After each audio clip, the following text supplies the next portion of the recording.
commission when the relevant item to which you wish to speak is called and public comment is opened. Unless an exception is made by the Plan Commission, the following rules will apply. The applicant will be given up to 10 minutes to present any information they wish for the Plan Commission to consider. Thereafter, members of the public will be given up to 5 minutes to address the specific item before the Plan Commission.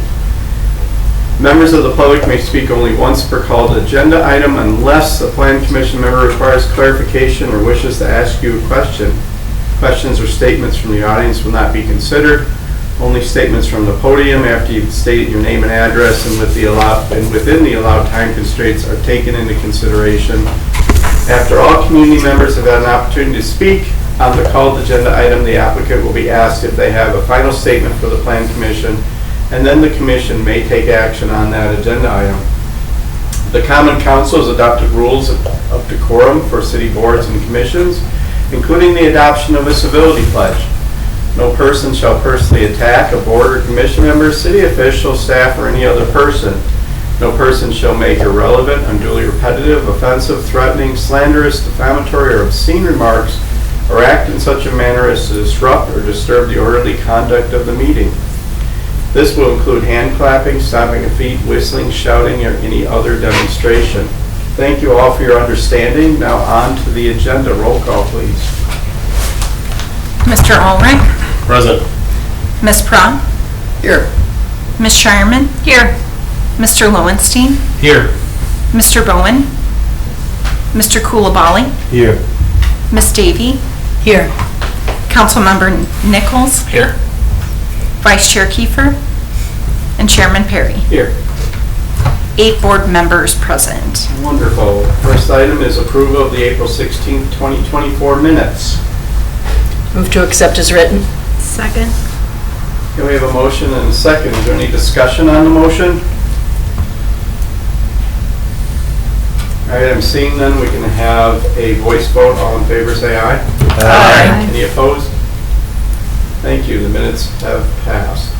Item number 1, the General Development Plan Amendment, specific implementation plan for a vehicle service facility at the southwest corner of West 20th Avenue and West South Park Avenue.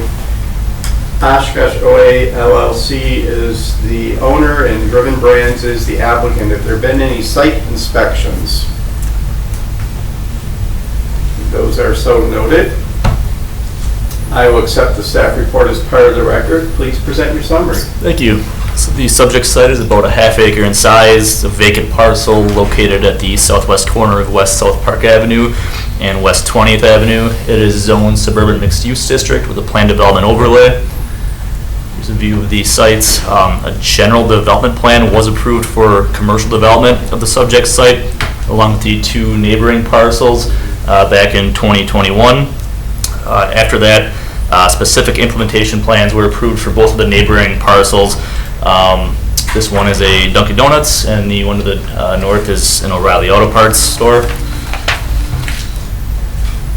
Here's the proposed site plan. So the applicant is proposing a drive-through oil change facility with 3 service bays. The existing GDP for the site was for a commercial building that was anticipated to be office or retail use. So the GDP amendment is required for the proposed vehicle service facility for the change in use. Plans were discussed at a Plan Commission workshop back in February of this year with Plan Commission supporting the plans. Staff is supportive of the proposed GDP amendment for vehicle service use as it is consistent with the 2040 Comprehensive Land Use Plan recommendation of interstate commercial. It is also compatible with the surrounding existing commercial land uses. So the site will utilize an existing shared access drive off of West 20th Ave and West South Park Ave. The GDP for the site included a BSM to allow reduction of the front yard setback for this site and the neighboring commercial site to 10.7 feet from West 20th Avenue. The plan meets the front setback requirement established by the GDP, and it also meets the street side, and rear yard setbacks for the SMU district, as well as parking and impervious surface requirements. The proposed monument sign for the site is located near the corner here. It does meet setback requirements. Here's the image of the sign. It will be 20 feet tall pylon sign with a total of 54 square feet of signage. It is within the maximum height of 30 feet for the SMU districts and within the maximum area of 1 square foot per linear foot of public right-of-way frontage. Here's the landscaping plan. It does meet building foundation landscaping requirements, with the exception of perennial plantings needed to be exchanged for additional evergreen or deciduous shrubs to meet that building foundation requirement. Paved area landscaping requirements are being met. The GDP included a condition that the landscape plan shall exceed the minimum point requirements along West 20th Avenue to compensate for that setback reduction, and the plan does exceed the street frontage point requirement along West 20th Avenue to meet that GDP requirement. The applicant is requesting a BSM to allow increased distance for the drip line for the street frontage landscaping along West South Park Avenue, and the applicant has noted that there are existing utilities along that frontage that prevent them from placing all street frontage landscaping within that 10-foot drip line requirement. Staff does not have concerns with that, as there is that existing utility situation, and they are exceeding the total point requirements, and that serves to offset that BSM. Here are the building elevations.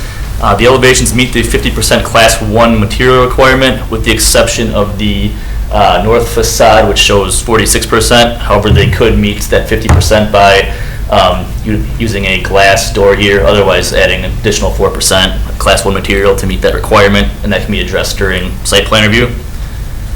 So overall, staff is supportive of the GDP amendment to allow a vehicle service facility, as the use is compatible with the surrounding area and the site design is compliant with the existing GDP for the site.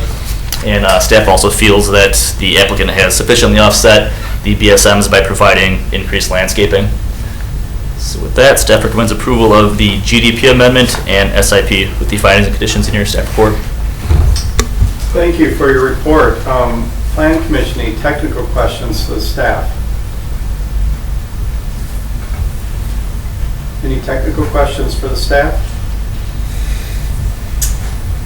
Okay, I'm going to open public comment period. Is the applicant here? Do they wish to address the commission? Use the podium, state your name and address for our records, please. You want to go up to the podium right there?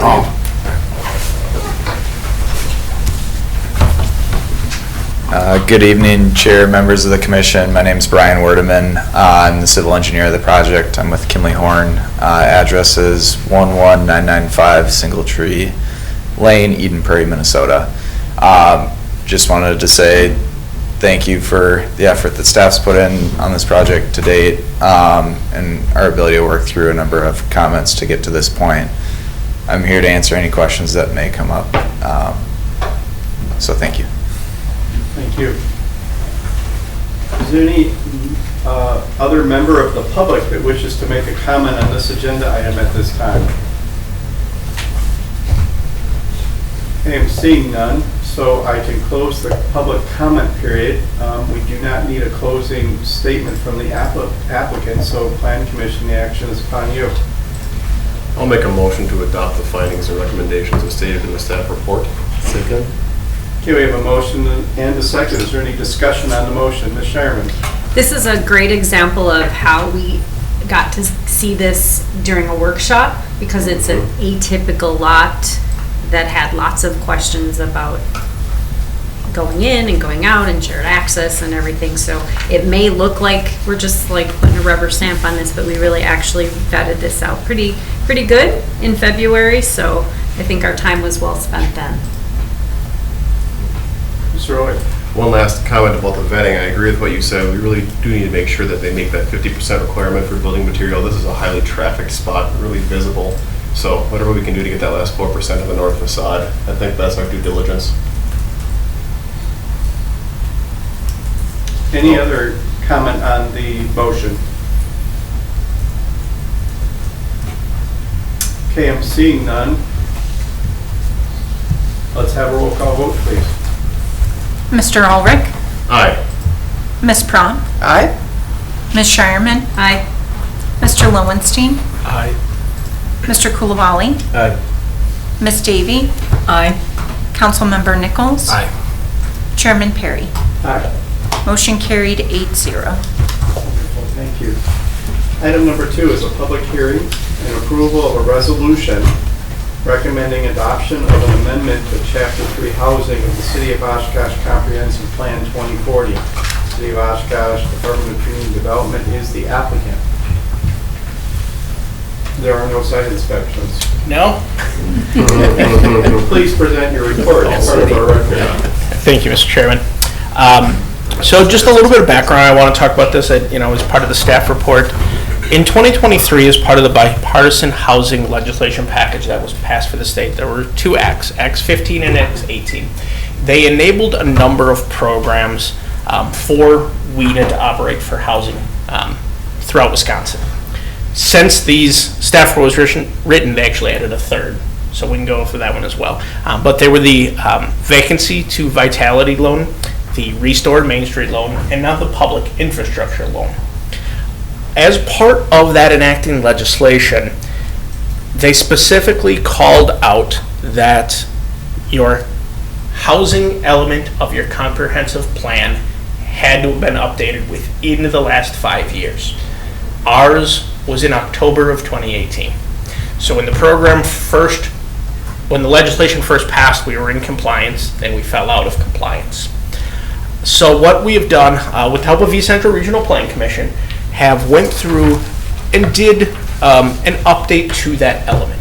We went through, we looked at a lot of the geographic information, demographic information, the statistics, and a lot of the basis for that section. Updated all of that to current numbers. Things have obviously changed through 2018. Went in, looked at the goals and objectives and the actions, updated those accordingly. There's things that we knocked off, there's things that needed to be added. Really with the end goal of here of getting ourselves back into compliance so developers are able to apply for these WEDA programs. During the analysis, staff evaluated, okay, do we do an entire new housing element or do we update what we have? With the last full comp plan being done in 2018, we're getting to that point in time where within probably the next 2 years, we will be having to start that process of an entire new comprehensive plan, all of the elements being updated. So we felt at this time the most appropriate path forward to update this one, get ourselves into compliance, open these avenues for developers, by still being realistic of knowing there's a large expense coming into the city with a full update to our comp plan coming in the very near future. We need to have it done by 2028. So that's what we have for you today. Hopefully you had a chance to look at it. But we are asking for your support and a resolution. These are one of those unique times where Planning Commission actually does a resolution because it's part of the state statute requirements for how a comprehensive plan is updated. Okay, are there any questions from the Plan Commission to the director here? Ms. Sherman. So we're approving the resolution, recommending the council to adopt the amendment. So, and we have the amendment, we know what it is? Yep, it was sent out with the packet. Okay, that was part of it, okay. Yep. Okay, I got it. Essentially, we updated that whole section. Oh, got it. Okay, now I know what you're talking about. And that's it? It was just the data update, sort of? Data, goals, and objectives. Okay, so There's some new information in there about the housing study. Obviously, the housing study wasn't done in 2018, so we added a section about the housing study. We updated some of like the homeless information day by day is obviously a project that has taken place since then. So we went through and updated those pieces that needed to. but there's really no policy change at all in this. Some objectives and goals changed, but nothing of a major change. Any other questions? I'll just say for the rest of the Plan Commission, I requested a red line version of the document just to see what the changes were in real time. And it's very much like your second year of the encyclopedia, where nothing really changed, but you have to get a new year. The data is updated, but there's really nothing new. Yeah. I'd say a handful of goals and objectives had changed. Anything radical? I mean, I know you didn't mention anything. There were some that actually, as a great compliment to the city, got crossed out because we did them. All right. All right, any other comments or questions on this agenda item? Does any member of the public wish to speak on this agenda item? Please state your name and address for our records, please. Hello, Colin Tremmel, 120 Jackson Street, Oshkosh, Wisconsin, 54901. I'm the Economic Development Director for the Oshkosh Chamber, and I don't have a whole lot to say here. Just wanted to be here and show our support for this and how we are very much in favor of this. I know throughout the past 6 to 8 months, I've had over a handful of developers and property owners reach out to me asking about these funds and these different programs, and I've had to tell them, sorry, we're kind of still in the works of getting the finer details worked out and the qualifying for the regulations and things like that. So it's a great source of funding from the state of Wisconsin and absolutely should be used in Oshkosh. And preferably our Main Street, we have a lot of different developers and real estate owners down there that are wanting to use the funds, but they just can't yet. So again, not a whole lot to say, but very supportive of this from the chamber and myself, and can always answer questions if there are any. But thanks. Thank you.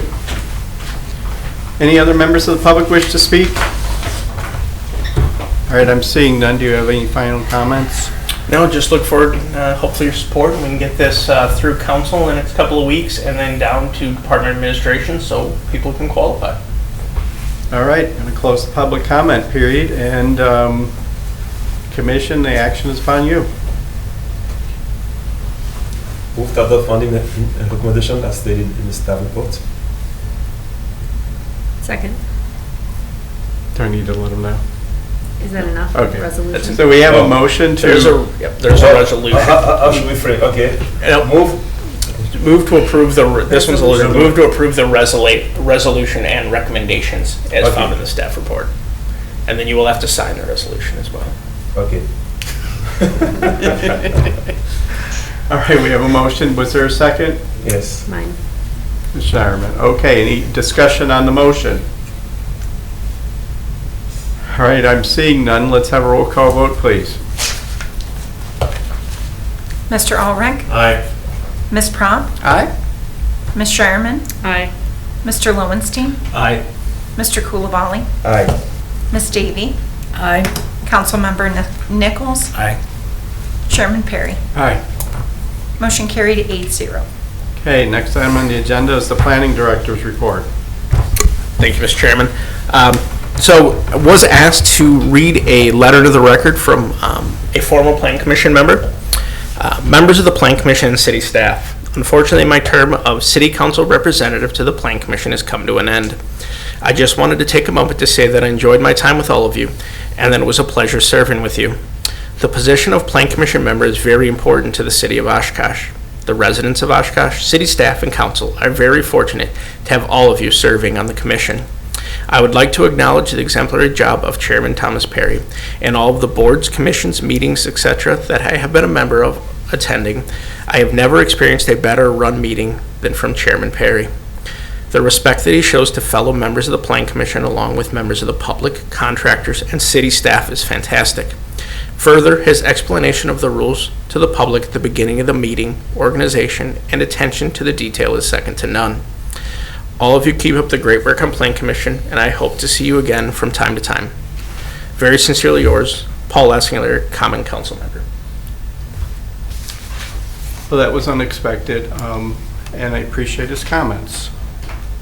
I find it very easy to do with this commission because everybody here is also very respectful of the opinions, even though they may be diverse, but of all the opinions that come before us, and are all very appreciative of those opinions, so it makes this job not necessarily the leader, but more of a manager, and it's easy to do. Plus, I have cheat sheets. So, appreciate the thought. Thank you. All right. The last item in the agenda is adjournment. So moved. Second. We have a motion and a second. This is a voice vote. All in favor say aye. Aye. All opposed? We are adjourned. There is no workshop.